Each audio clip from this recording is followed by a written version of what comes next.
Yo, what's up mga idol? Isa na namang malaking balita sa NBA. Matapos ang pinakamahusay na season sa kanyang buong karera, hindi na nag-aksaya ng oras ang Phoenix Suns. Opisyal nang binigyan ng Suns si Dillon Brooks ng 3 taong kontrata na nagkakahalaga ng $73 million. Ayon sa ulat ni Sam Saranya ng ESPN, noong nakaraang season, pinatunayan ni Brooks na sulit ang bawat minutong ibinigay sa kanya. Nag-average siya ng 20.2 points per game, ang pinakamataas sa kanyang NBA career, kasama pa ang 3.6 rebounds at 1.8 assists per game. Malaki ang naging ambag niya sa malakas na simula ng Phoenix Suns, ngunit nagbago ang lahat nang mabalian siya ng kaliwang kamay noong Pebrero. Mula roon, bumagal ang takbo ng Suns at kinailangan pa nilang dumaan sa play-in tournament bago makapasok sa playoffs.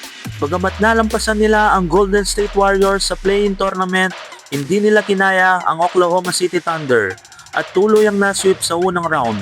Sa kabila nito, malinaw ang mensahe ng Phoenix Suns. Naniniwala silang si Dillon Brooks ay isa sa mga pangunahing haligi ng kanilang kinabukasan. Sa edad na 30 years old at papasok sa kanyang ika-10 season sa NBA, may pagkakataon na ngayon patunayan ni Brooks na kaya niyang maging mahalagang bahagi ng isang koponang may pangarap na magkampiyon. Sa tingin ninyo, tama ba ang naging desisyon ng Phoenix Suns na bigyan ng malaking extension si Dillon Brooks?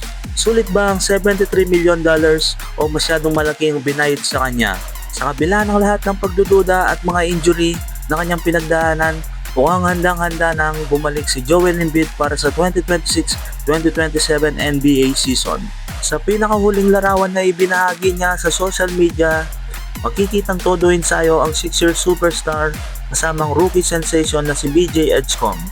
Isa itong malinaw na senyales na seryoso ang Philadelphia 76ers sa kanilang paghahanda para sa bagong season.